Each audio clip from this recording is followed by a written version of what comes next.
অঙ্ক কোনো মুখস্থ করার সাবজেক্ট নয়। অঙ্ককে বুঝতে হয়, অঙ্কের সিস্টেমকে জানতে হয়, আর অঙ্ককে ভালো করে প্র্যাকটিস করতে হয়। তবেই না অঙ্কে ভালো রেজাল্ট করা যায় এবং অঙ্কের ভয় দূর হয়। আজকের ক্লাসে আমি তোমাদের শেখাবো অষ্টম শ্রেণীর গণিত, কোষে দেখি 10.2 ত্রৈরাশিক পদ্ধতির অঙ্ক। তোমরা অঙ্কগুলো ভালো করে বুঝে নাও। প্রথম অঙ্ক দেখো, গ্রামের রাস্তা বাঁধানোর কাজ শুরু হবে ঠিক হয়েছে। 14 জন লোক দৈনিক 4 ঘন্টা কাজ করে 15 দিনে সম্পূর্ণ কাজটি করতে পারবেন, কিন্তু 24 জন লোক দৈনিক 7 ঘন্টা করে কাজ শুরু করলে কতদিনে কাজটি করবেন ত্রৈরাশিক পদ্ধতিতে হিসাব করি। তাহলে আমাদের অঙ্কের ভাষাটাকে বুঝতে হবে। ভালো করে বুঝে নাও যে 14 জন লোক যদি দৈনিক 4 ঘন্টা করে কাজ করে তাহলে 15 দিনে একটা কাজ করতে পারে, কিন্তু এখানে 24 জন লোক কাজটা শুরু করেছে এবং তারা দৈনিক 7 ঘন্টা করে কাজটা করছে। তাহলে এইভাবে যদি তারা কাজটা করে যায় কতদিনে কাজটা শেষ হবে সেটা আমাদের ক্যালকুলেশন করে বের করতে হবে। তাহলে আমরা ত্রৈরাশিক পদ্ধতির অঙ্ক করব। কিভাবে করব? ত্রৈরাশিক পদ্ধতির সিস্টেমগুলো ভালো করে বুঝে নাও। এখানে আমরা দেখতে পাচ্ছি যে 3টে রাশি আছে। একটা লোক আছে 14 জন, আর একটা সময় আছে 4 ঘন্টা, আর একটা সময় আছে 15 দিন। তাহলে এখানে আমাদের উত্তর চাওয়া হয়েছে কত দিনে কাজটি শেষ হবে। যেটা উত্তর চাইছে সেটাকে আমরা ডান দিকে রাখব। তাহলে তার আগে আমরা লিখব লোক ব্র্যাকেটে জন, আর একটা সময় ব্র্যাকেটে ঘন্টা, আর একটা সময় ব্র্যাকেটে দিন। প্রথম অঙ্ক লোক ব্র্যাকেটে জন। কেন? ওই যে বলা হয়েছে 14 জন লোক, তারপরে সময় ব্র্যাকেটে ঘন্টা, যে ওই যে 4 ঘন্টা করে কাজ করছে, তাহলে ওইটা সময় ব্র্যাকেটে ঘন্টা, আর একটা সময় ব্র্যাকেটে দিন, ওই যে 15 দিন আছে। তাহলে এই 3টে আমরা লিখলাম। তাহলে প্রথম কন্ডিশন আমাদের কি ছিল? যে 14 জন লোক 4 ঘন্টা করে যদি কাজটা করে 15 দিনে কাজটা শেষ হবে। তাহলে লোক কত? 14 জন। কত ঘন্টা করে কাজ করবে? 4 ঘন্টা করে। কত দিনে কাজটা শেষ হবে? না 15 দিনে। কিন্তু এখন 24 জন লোক 7 ঘন্টা করে কাজ করছে। তাহলে লোক কত হয়েছে? 24। 7 ঘন্টা করে কাজ করছে, কতদিন সময় লাগবে? অঙ্কটাকে ভালো করে বুঝে নাও। এই যে এখানে আমরা দেখতে পাচ্ছি 3টে রাশি আছে, একটা লোক, আর একটা সময়, আর একটা সময়। এখানে মনে করো আমাদের এই মাঝখানের রাশিটা নেই। কি আছে? না লোক আছে আর সময় আছে। অর্থাৎ 14 জন লোক 15 দিনে কাজটা করছে, 24 জন লোক কত দিনে কাজটা করবে। এটা কি আমরা ত্রৈরাশিক পদ্ধতি আগে তৈরি করে নেব। তাহলে এটা যদি না থাকে আমরা কি দেখতে পাচ্ছি? লোক বাড়ছে, 14 থেকে 24 হয়েছে। সময়টা 15 থেকে বাড়বে না কমবে? দেখো লোক যদি বাড়ে কাজটা করতে কম দিন সময় লাগবে। আমরা দুজন একটা কাজ করছিলাম, 5 দিন সময় লাগছিল, কিন্তু যখন 10 জন মিলে একসঙ্গে কাজটা করব সেই কাজটা তো 5 দিন লাগবে না, সেটা 1 দিন বা 2 দিনে হয়ে যাবে। তাহলে লোক যখন বাড়লো সময়টা কম লাগবে। তাহলে এখানে কি হয়েছে? বাড়ছে, ওখানে কি হচ্ছে? কমছে। তাহলে বেশির সঙ্গে কম। আমি আগের ক্লাসে বুঝিয়েছিলাম একটা বেশি একটা কম, বা একটা কম একটা বেশি হলে তখন কি সম্পর্ক হয়? না ব্যস্ত সম্পর্ক। তাহলে আমরা লিখব লোকের সঙ্গে সময়ের ব্যস্ত সম্পর্ক। তাহলে এখানে যেহেতু সময় দুটো আছে সেই জন্য সময় ব্র্যাকেটে দিন লিখতে হবে। তাহলে লোকের সঙ্গে সময়ের ব্র্যাকেটে দিন কি সম্পর্ক? না ব্যস্ত সম্পর্ক।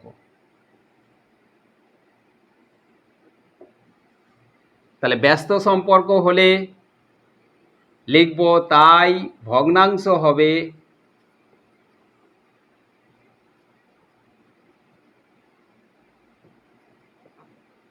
দেখো ভগ্নাংশ বলতে কি এই যে 14 আর 24 এটাকে আমরা ভগ্নাংশ করব, লব হর করব। এখন আমরা দেখতে পাচ্ছি স্বাভাবিকভাবে ওপরে 14 আছে, নিচে 24 আছে। তাহলে আমরা কি ধরে নিচ্ছি যে 14টা লব আর 24টা হর। কিন্তু যখন ব্যস্ত সম্পর্ক হয় তখন এই ভগ্নাংশ যেমন আছে তেমনভাবে থেকে যায়, অর্থাৎ 14 ওপরে 24 নিচে এইভাবে আমরা বসাই। কিন্তু এটা যদি ব্যস্ত সম্পর্কের পরিবর্তে সরল সম্পর্ক হয় তখন ভগ্নাংশটা উল্টে যাবে, নিচেরটা ওপরে যাবে, ওপরেরটা নিচে আসবে, তখন 24/14 হবে। ক্লিয়ারলি অঙ্কটা বুঝতে পারলে সিস্টেম কি? তাহলে এখানে ব্যস্ত সম্পর্ক হওয়ার জন্য যেমন আছে তেমন থেকে যাবে 14/24। তাহলে এখানে আমরা এইটার সঙ্গে এইটার ক্যালকুলেশন করে বের করলাম ভগ্নাংশ। এবারে মনে করো যে আমাদের এটা নেই, কি আছে, সময় ব্র্যাকেটে ঘন্টা আছে আর সময় ব্র্যাকেটে দিন আছে। তাহলে এটা যদি আমরা গার্ড করে দিই আমরা দেখতে পাচ্ছি যে 4 ঘন্টা করে যদি দৈনিক কাজ করে তাহলে 15 দিনে কাজটা করে ফেলছে। কিন্তু এখন দৈনিক মানে প্রতিদিন 7 ঘন্টা করে কাজ করছে, মানে বেশি সময় দিয়ে কাজ করছে। তাহলে সেটা কাজটা করতে কম দিন সময় লাগবে না বেশি দিন সময় লাগবে? স্বাভাবিকভাবেই যখন বেশি সময় ধরে কাজটা করছে তখন কম দিনে কাজটা হয়ে যাবে। তাহলে এখানে বেশি, এখানে কম। তাহলে এটাও কি সম্পর্ক না ব্যস্ত সম্পর্ক। তাহলে আমরা লিখব সময় ব্র্যাকেটে ঘন্টা সঙ্গে সময় ব্র্যাকেটে দিনের ব্যস্ত সম্পর্ক। সময় ব্র্যাকেটে ঘন্টা এর সঙ্গে সময় ব্র্যাকেটে দিন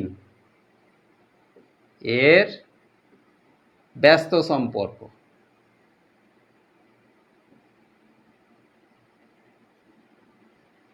তাই ভগ্নাংশ হবে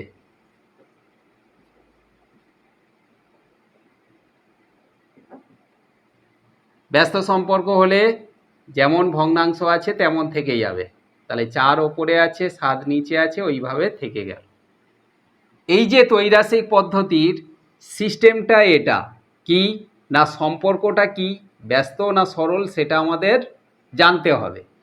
যখনই আমরা জানলাম যে সরল সম্পর্ক বা ব্যস্ত সম্পর্ক তাই ভগ্নাংশ হবে, ভগ্নাংশটাকে আমার বের করে নিতে হবে। এই পর্যন্ত যে করতে পারবে অঙ্ক তার কোনো সমস্যা হবে না। এবার আমাদের বের করতে হবে কি না নির্ণেয় সময়।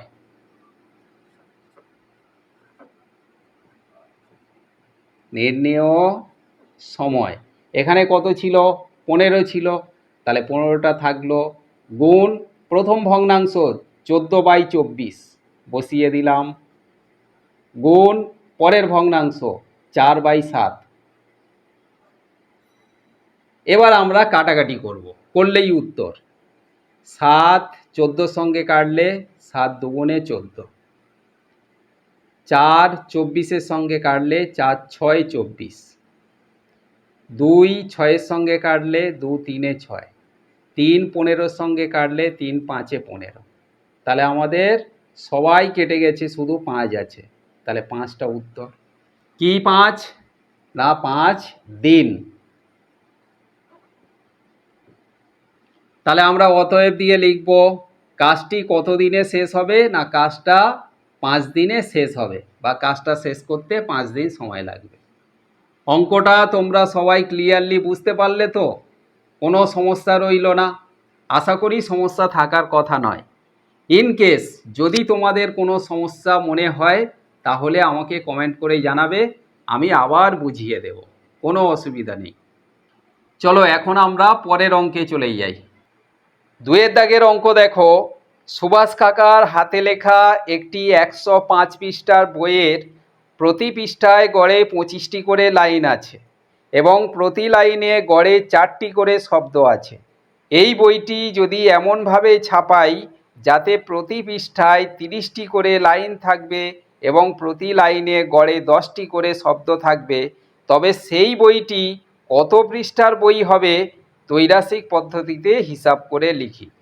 তাহলে একটা বইয়ের কথা বলা হচ্ছে, বইটা আছে, সেটা কী রকম সিস্টেমে আছে না, 105 পৃষ্ঠার একটা বই, যে বইটার একটা লাইনে 8টা করে শব্দ আছে এবং একটা পৃষ্ঠায় 25টা করে লাইন আছে।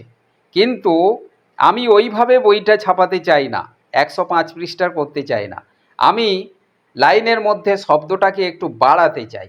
অর্থাৎ 8টা করে শব্দ ছিল, সেটাকে 10টা করে শব্দ একটা লাইনে আমি ঢোকাবো। আর কি করব না, এক পৃষ্ঠায় 25টা করে লাইন ছিল, আমি 30টা করে লাইন দিয়ে একটা পৃষ্ঠা করব। তাহলে সেই বই যে ছাপানো হবে, সেই বইটার পৃষ্ঠা সংখ্যা কত হবে সেটা আমাদের ত্রৈরাসিক পদ্ধতিতে হিসাব করে লিখতে হবে। তাহলে খুবই সহজ অঙ্ক, ভালো করে তোমরা বুঝে নাও। আমাদের উত্তর চেয়েছে কত পৃষ্ঠা, তাহলে পৃষ্ঠাটাকে আমরা একদম লাস্টে ডান দিকে রাখবো। তাহলে প্রথমে লিখব শব্দ, তারপরে লিখব লাইন, তারপরে লিখব পৃষ্ঠা। তাহলে 2-এর দাগের অঙ্কে শব্দ, তারপরে লিখব লাইন, তারপরে লিখব পৃষ্ঠা। কটা করে শব্দ ছিল বইতে? 8টা করে শব্দ। এক পৃষ্ঠায় লাইন ছিল কটা? 25টা। বইয়ের পৃষ্ঠা সংখ্যা কত? মোট 105টা। এবার আমি করতে চাই 10টা করে শব্দ একটা লাইনে রাখবো এবং 30 লাইন থাকবে এমন একটা পৃষ্ঠা তৈরি করব। তাহলে সেই বইটা কত পৃষ্ঠার হবে আমাদের বের করতে হবে। তাহলে এর জন্য আমরা মনে করব সব সময় দুটো ধরবো, 3টে 4টে যাই থাকুক না কেন, তাহলে আমরা সেটা নেব না। যেটা বের করব সেইটার সঙ্গে প্রথমটার, আবার যেটা বের করব সেটার সঙ্গে দ্বিতীয়টার, আবার যেটা বের করব তার সঙ্গে তৃতীয়টার, এইভাবে আমরা সম্পর্ক নির্ণয় করব এবং ভগ্নাংশ বের করে নেব। করলেই আমরা অতি সহজভাবে অঙ্কগুলো করে ফেলতে পারবো। আচ্ছা, যাই হোক, এখানে ভালো করে তোমরা বুঝে নাও যে একটা লাইনে যদি 8টা করে শব্দ থাকে, সেরকম বই ছাপাতে গেলে 105 পৃষ্ঠা হবে। যদি আমি লাইনের মধ্যে শব্দ সংখ্যা একটু বেশি করে দিয়ে দিই, 8 ছিল 10 হয়েছে, তাহলে পৃষ্ঠা সংখ্যা কি হবে? নিশ্চয়ই কমবে। একটা লাইনে 8টা করে শব্দ ছিল, এখন একটা লাইনে আমি 10টা করে শব্দ দিতে চাই, তাহলে তার পৃষ্ঠা সংখ্যা, সেই বইটার পৃষ্ঠা সংখ্যা নিশ্চয়ই কমে যাবে। তাহলে কি হলো, এখানে বাড়লো, এখানে কমলো। 8 থেকে 10 হয়েছে, শব্দ বেড়েছে, পৃষ্ঠা কমেছে, তাহলে এখানে বেশি এখানে কম হলে ব্যস্ত সম্পর্ক। তাহলে আমরা কি লিখব? শব্দের সঙ্গে পৃষ্ঠার ব্যস্ত সম্পর্ক। শব্দের সঙ্গে পৃষ্ঠার ব্যস্ত সম্পর্ক।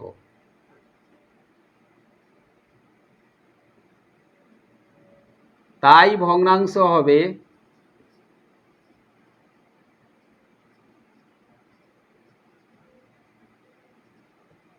তাহলে ব্যস্ত সম্পর্ক হলে যেমন আছে তেমনভাবে থেকে যাবে, 8/10। এবারে আমাদের এটা বাদ দিয়ে লাইন দিয়ে পৃষ্ঠা করতে হবে। দেখো, একটা পৃষ্ঠায় যদি 25টা করে লাইন থাকে, তাহলে সেই বইয়ের পৃষ্ঠা সংখ্যা হবে 125। আমি একটা পৃষ্ঠায় 30টা করে লাইন দিতে চাই, তাহলে নিশ্চয়ই সেই বইটার পৃষ্ঠা সংখ্যা কমে যাবে। তাহলে এখানে 25 থেকে 30 হলো, অর্থাৎ লাইন বাড়লো, পৃষ্ঠা সংখ্যা কমলো। তাহলে এখানে বাড়লো, এখানে কমলো, অর্থাৎ বেশি কম হলে এটাও ব্যস্ত সম্পর্ক। তাহলে আমরা লিখব লাইন ও পৃষ্ঠার মধ্যে ব্যস্ত সম্পর্ক। লাইন ও পৃষ্ঠার মধ্যে ব্যস্ত সম্পর্ক।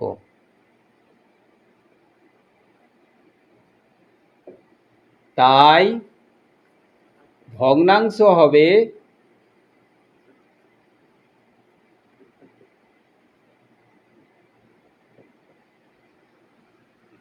তাহলে ব্যস্ত হলেই যেমন আছে তেমনভাবে থেকে যাবে 25/30। এবারে আমরা লিখব নির্ণেয় পৃষ্ঠা, কত পৃষ্ঠার বই হবে।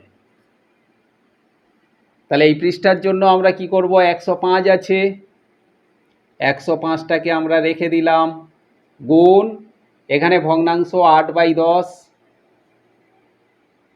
গুণ এখানে ভগ্নাংশ 25/30 বসালাম। এবার আমরা কাটাকাটি করব। দেখো 30কে 5 দিয়ে কাটলে 5 6 30, 25কে 5 দিয়ে কাটলে 5 5 25। এবারে দেখো 5 আর 10 কাটলে 5 2 10,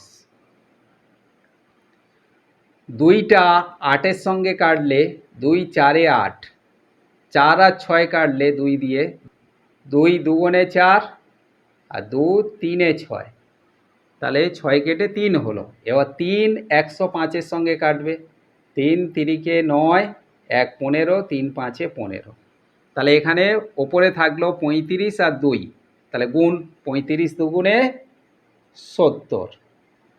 তাহলে অতএব বইটি কত পৃষ্ঠার হবে না 70 পৃষ্ঠার হবে। অঙ্কটা বুঝতে পারলে সবাই, কোনো অসুবিধা রইল না তো? চলো আমরা 3-এর দাগের অঙ্কটা করি। 3 নম্বর অঙ্কটা দেখো, একটি কৃষি খামারের 540 বিঘা জমি 14 দিনে চাষ করতে হবে। প্রথম 4 দিনে সক্ষমতা সম্পন্ন 5টি ট্রাক্টর 120 বিঘা জমি চাষ করলো। সময় মতো চাষের কাজ শেষ করতে হলে আর কটি ট্রাক্টর লাগাতে হবে ত্রৈরাসিক পদ্ধতিতে হিসাব করি। তাহলে এটা তো হলো অঙ্ক।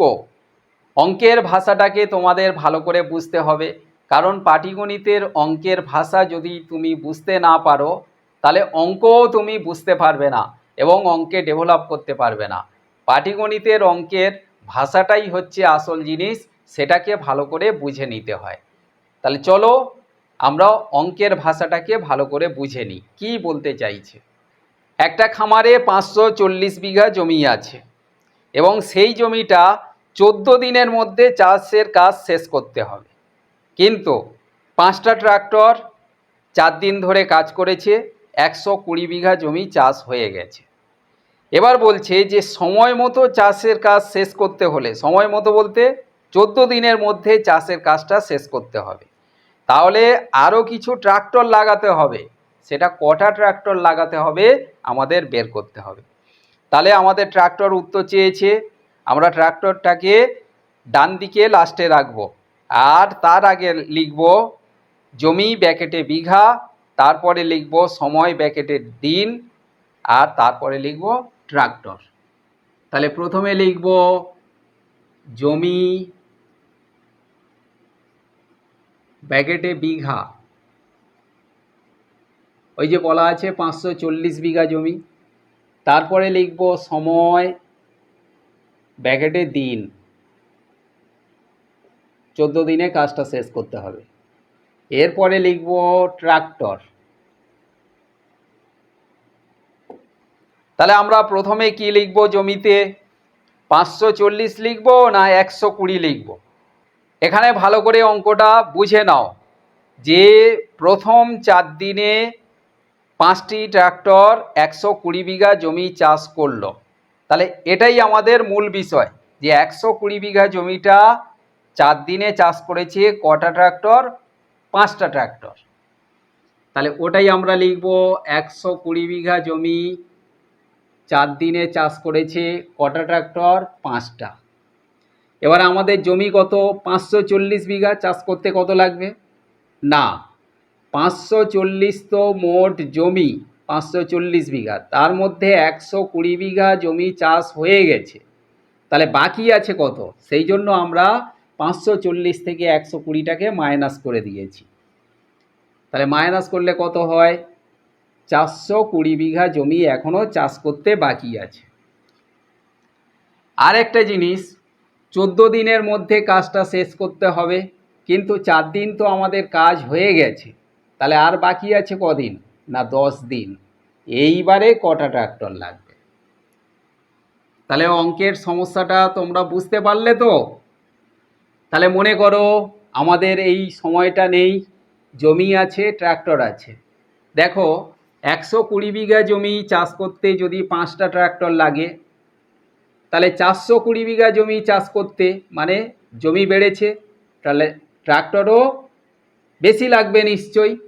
জমি বেড়েছে, ট্রাক্টর বেশি লাগবে। তাহলে এখানে বেশির সঙ্গে বেশি কি সম্পর্ক? এপারে বেশি ওপারে বেশি, বা এপারে কম ওপারে কম হলে সরল সম্পর্ক। একদিকে কম আর একদিকে বেশি, তখন হবে ব্যস্ত সম্পর্ক। তাহলে জমি যখন বেড়েছে 120 থেকে 420 হয়েছে, তাহলে ট্রাক্টরও বেশি লাগবে। তাহলে জমির সঙ্গে ট্রাক্টরের সরল সম্পর্ক,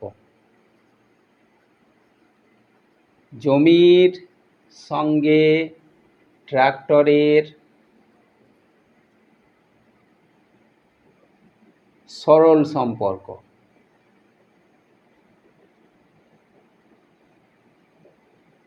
তাই ভগ্নাংশ হবে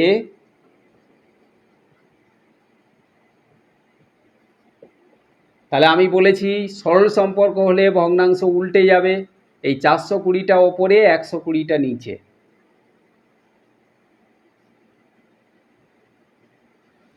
তাহলে এটা জমির সঙ্গে ট্রাক্টরের হলো।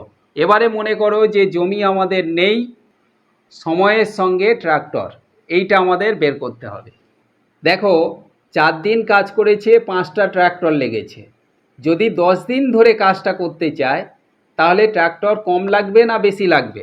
তাহলে বেশি দিন ধরে কাজটা করতে চাইলে, এই যে 4 থেকে 10 বেশি হয়েছে, তাহলে বেশি দিন ধরে কাজটা করতে চাইলে ট্রাক্টর নিশ্চয়ই কম লাগবে। তাহলে এখানে বেশি, এখানে কম। তাহলে বেশি কম হলে কি সম্পর্ক? ব্যস্ত সম্পর্ক। তাহলে আমরা লিখব সময়ের সঙ্গে ট্রাক্টরের, এখানে ব্র্যাকেটে লেখার দরকার নেই, কারণ সময় আর কোথাও এখানে নেই। তাহলে সেই জন্য আমরা লিখব সময়ের সঙ্গে ট্রাক্টরের কি সম্পর্ক? না ব্যস্ত সম্পর্ক।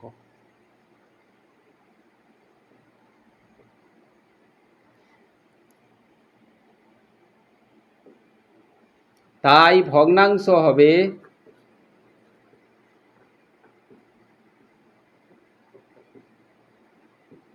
তাহলে ব্যস্ত সম্পর্ক হলে যেমন আছে তেমন থেকে যাবে, 4/10। এবারে লিখব নির্ণেয় ট্রাক্টর।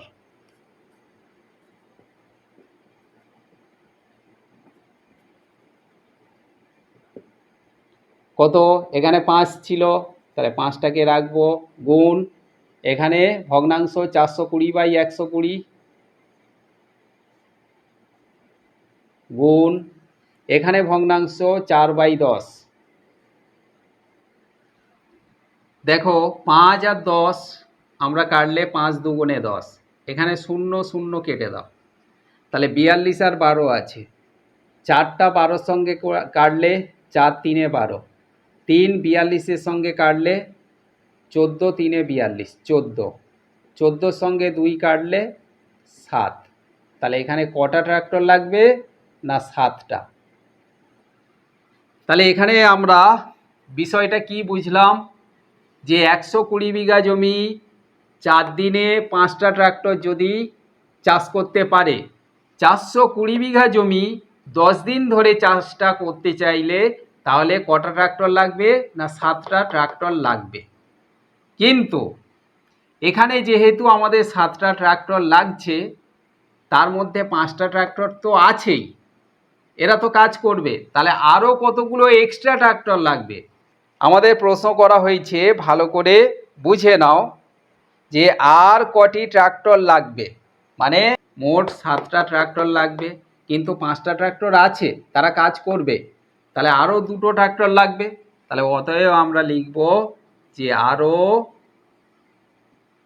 7 - 5 সমান 2টি ট্রাক্টর লাগবে।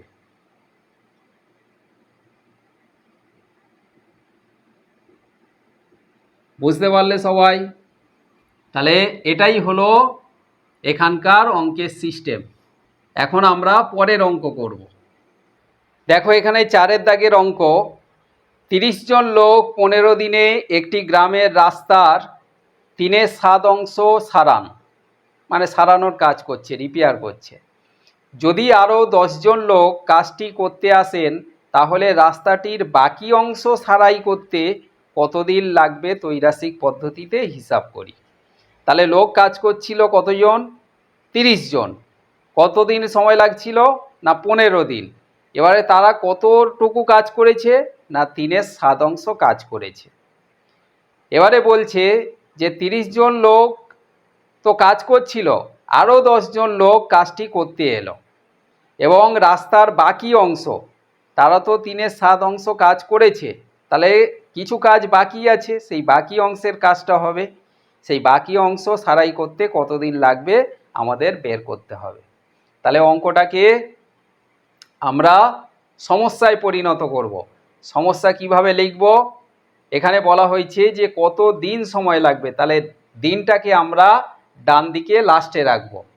তাহলে প্রথমে লিখব লোক ব্র্যাকেটে জন, তারপরে লিখব কাজ ব্র্যাকেটে অংশ, তারপরে লিখব সময় ব্র্যাকেটে দিন। তাহলে লোক ব্র্যাকেটে জন, তারপরে লিখব কাজ ব্র্যাকেটে অংশ, তারপরে লিখব সময় ব্র্যাকেটে দিন। এই যে বলা হয়েছে 30 জন লোক, তাহলে লোক কত? 30। কাজ কত করেছে? না 3/7 অংশ কাজ করেছে। সময় কত দিন? না 15 দিনে। দেখো প্রথমেই লেখা আছে আমাদের 30 জন লোক 15 দিনে একটি গ্রামের রাস্তার 3/7 অংশ সারান। তাহলে এই যে 30 জন লোক 3/7 অংশ সারাই করেছে, কতদিন সময় লেগেছে? 15 দিন। এবার বলা হচ্ছে যে আরও 10 জন লোক কাজটি করতে আসেন যদি, তাহলে 30 জন তো আছেই, আরও 10 জন লোক তাদের সঙ্গে যোগ দেবে, মিলে মোট 40 জন লোক কাজ করবে। কোন কাজটা করবে? না বাকি অংশের কাজ করবে। তাহলে মোট কাজ তো এক অংশ, তার থেকে 3/7 হয়ে গেছে, তাহলে বাকি আছে কত? 7 - 3, তাহলে 4/7 অংশ বাকি আছে। এই যে 7 থেকে 7, 7 - 3, তাহলে 7 থেকে 3 মাইনাস করলে 4 থাকে, নিচে 7 লসাগু, 7 থেকে গেল। তাহলে 4/7 অংশ কাজটা করবে, তার জন্য কত দিন সময় লাগবে, এটাই হচ্ছে আমাদের অঙ্কের সমস্যা হলো। এবার সমাধানের জন্য আমরা কি করব? না সম্পর্ক বের করব এবং ভগ্নাংশ বের করব। তাহলে মনে করো মাঝখানের কাজটা নেই, লোক আছে 30 জন, সময় লেগেছে 15 দিন, লোক আছে 40 জন, সময় কত দিন লাগবে? তাহলে লোক যখন বেড়েছে, কম দিনে কাজটা হয়ে যাবে। তাহলে এখানে বেশি এখানে কম হলে ব্যস্ত সম্পর্ক, তাহলে লিখব লোকের সঙ্গে সময়ের ব্যস্ত সম্পর্ক। লোকের সঙ্গে সময়ের ব্যস্ত সম্পর্ক।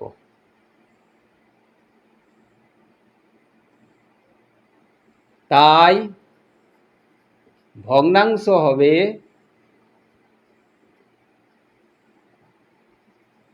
তাহলে ব্যস্ত সম্পর্ক হলে যেমন আছে তেমন থেকে যাবে, 30/40 হয়ে গেল। এরপরে আমরা কাজ দিয়ে সময়ের সঙ্গে করব। দেখো 3/7 অংশ কাজ আর 4/7 অংশ কাজ, তাহলে এর নিচেও 7 আছে, এর নিচেও 7 আছে, 7টাকে বাদ দাও। একটা 3 অংশ কাজ, একটা 4 অংশ কাজ। তাহলে কাজ যখন বেশি হয়েছে তখন সময়টা বেশি লাগবে, বেশি কাজ করার জন্য সময়টা বেশি লাগবে। এটা 3 অংশ কাজ ছিল, এটা 4 অংশ কাজ, তাহলে 3 অংশ কাজ করতে 15 দিন লাগলে 4 অংশ কাজ করতে নিশ্চয়ই 15 দিনের থেকে বেশি দিন লাগবে। তাহলে এখানে কি হলো? কাজ বেড়েছে, সময়ও বাড়বে। তাহলে বেশির সঙ্গে বেশি হলে কি সম্পর্ক? সরল সম্পর্ক। তাহলে আমরা লিখব কাজ ও সময়ের মধ্যে সরল সম্পর্ক।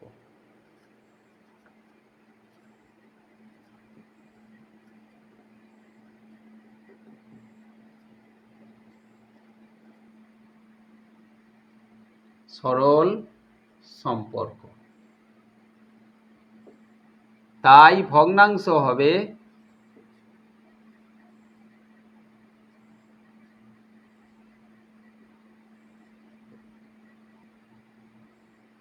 3/7 আর 4/7। তাহলে সরল সম্পর্ক যখন হয় তখন কি হয় না, ভগ্নাংশ উল্টে যায়, অর্থাৎ নিচেরটা ওপরে হয়, ওপরেরটা নিচে হয়। তাহলে এখানে একটা জিনিস বুঝে নাও, এই যে 30/40, এই 22 শব্দের অর্থ কি? 22 শব্দের অর্থ হচ্ছে ভাগ। বুঝতে পারলে কি না? এখানেও ঠিক সেই রকম 4/7 ভাগ 3/7।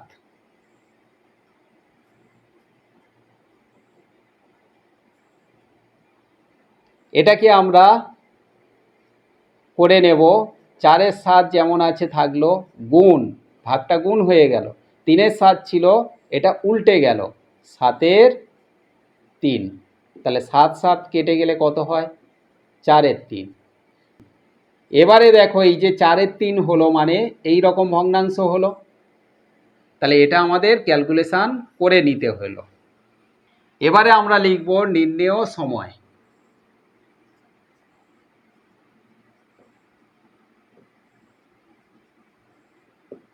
ওখানে কত ছিল? 15। তাহলে এই 15টা এখানে বসাবো, গুণ প্রথম ভগ্নাংশ 30/40 বসিয়ে দিলাম, গুণ পরের ভগ্নাংশ 4/3। এবার কাটাকাটি করব, 0 0 কেটে দিলাম, ওপরের 4 নিচের 4 কেটে দিলাম, ওপরের 3 নিচের 3 কেটে দিলাম। তাহলে কি থাকলো? 15। বুঝতে পারলে কি না? হ্যাঁ, এখানে তোমরা অনেকেই ভাবতে পারো যে 15 দিন সময় লাগছিল, এখানেও সেই 15 দিন সময় লাগছে, কি করে হলো? যেহেতু লোক সংখ্যা বেড়েছে, 30 জনের জায়গায় 40 জন হয়েছে, কিন্তু আগে যেমন 15 দিন লাগছিল এখনও সেই 15 দিন লাগবে। কেন লাগবে? কারণ লোক যেমন বেড়েছে কাজও কিন্তু বেড়েছে। বুঝতে পারলে কি না? সেই জন্য সময়টা একই থাকবে। তাহলে 15, উত্তর লিখব দিন, কারণ দিনটা একক। তাহলে অতএব দিয়ে আমরা কি লিখব? রাস্তাটির বাকি অংশ সারাই করতে কতদিন সময় লাগবে? না 15 দিন। বুঝতে পারলে কি না? চলো এখন আমরা পরের অঙ্কে চলে যাই। 5-এর দাগের অঙ্কটা দেখো।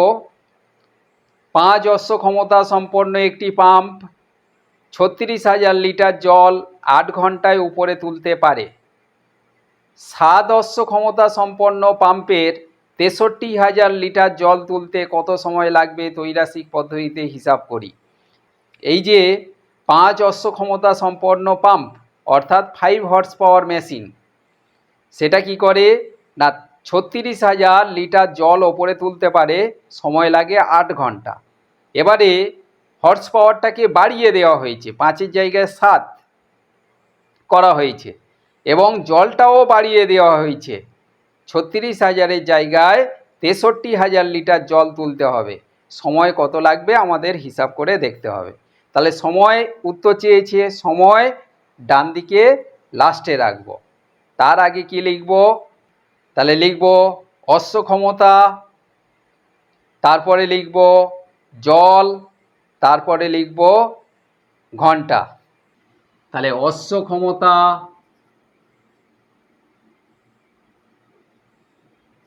অশ্ব ক্ষমতা, তারপরে লিখব জল ব্যাকেটে লিটার, ওই যে 36,000 63,000 লিটার জল, তাহলে জল ব্যাকেটে লিটার লিখলাম। এরপরে লিখব সময়, ব্যাকেটে লিখব ঘন্টা, 8 ঘন্টা সময় লেগেছে, তাহলে এখানে ঘন্টা লিখলাম। অশ্ব ক্ষমতা কত? 5 হর্স পাওয়ার মেশিন কত জল তুলেছে? 36,000 লিটার জল তুলেছে। কত সময় লেগেছে? না 8 ঘন্টা। যদি হর্স পাওয়ার বাড়িয়ে 7 করা হয় আর জলটাও বাড়িয়ে 63,000 লিটার করা হয় তাহলে কত সময় লাগবে? তাহলে এখানে দেখো, মনে করো মাঝখানেরটা নেই। 5 অশ্ব ক্ষমতার মেশিন লাগালে সময় লাগছে 8 ঘন্টা। 7 অশ্ব ক্ষমতার মেশিন লাগালে তাহলে সময় কি কম লাগবে না বেশি লাগবে? অশ্ব ক্ষমতা মানে পাওয়ার বাড়িয়ে দেওয়া হয়েছে, তাহলে সময় নিশ্চয়ই কম লাগবে। এখানে পাওয়ার বাড়লো, এখানে সময় কম লাগবে। তাহলে এখানে বেশির সঙ্গে কম হলে কি সম্পর্ক? একটা কম একটা বেশি, ব্যস্ত সম্পর্ক। তাহলে অশ্ব ক্ষমতা ও সময়ের মধ্যে ব্যস্ত সম্পর্ক। অশ্ব ক্ষমতা ও সময়ের মধ্যে ব্যস্ত সম্পর্ক।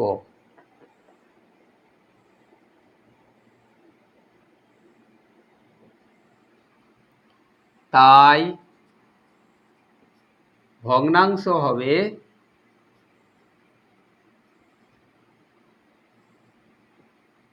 তাহলে ব্যস্ত সম্পর্ক হলে ভগ্নাংশ যেমন আছে তেমন থেকে যাবে, 5/7।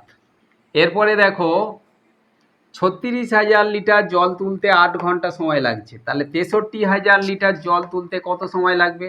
তাহলে জল বেশি, সময়ও বেশি লাগবে। তাহলে বেশির সঙ্গে বেশি বা কমের সঙ্গে কম হলে কি সম্পর্ক হয়? না সরল সম্পর্ক। তাহলে আমরা লিখব জলের সঙ্গে সময়ের সরল সম্পর্ক।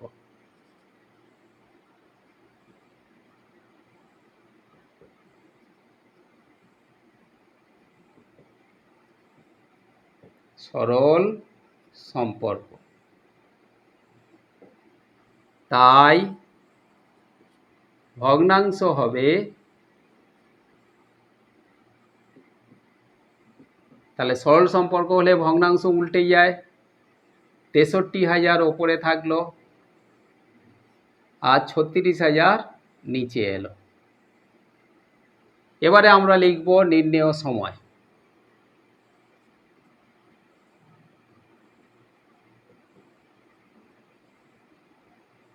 আট এখানে ছিল, 8টাকে রাখলাম গুণ প্রথম ভগ্নাংশ 5/7, দ্বিতীয় ভগ্নাংশ 63,000/36,000।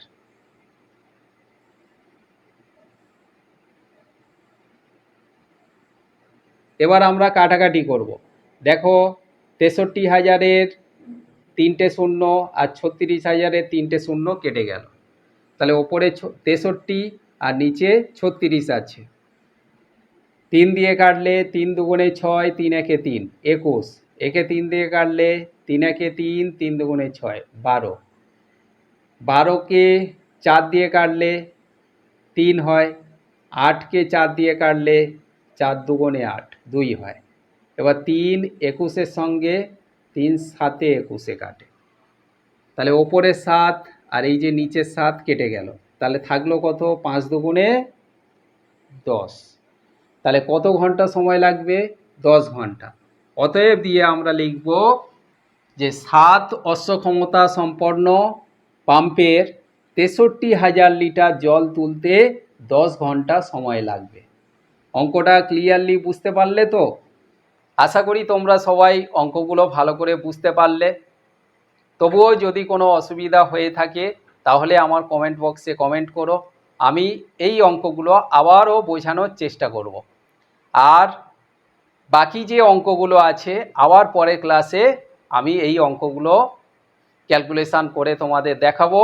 তোমরা ভালো থেকো, সুস্থ থেকো আর মন দিয়ে পড়াশোনা করো। আর বিশেষ করে ভালো করে অঙ্ক প্র্যাকটিস করতে থাকো।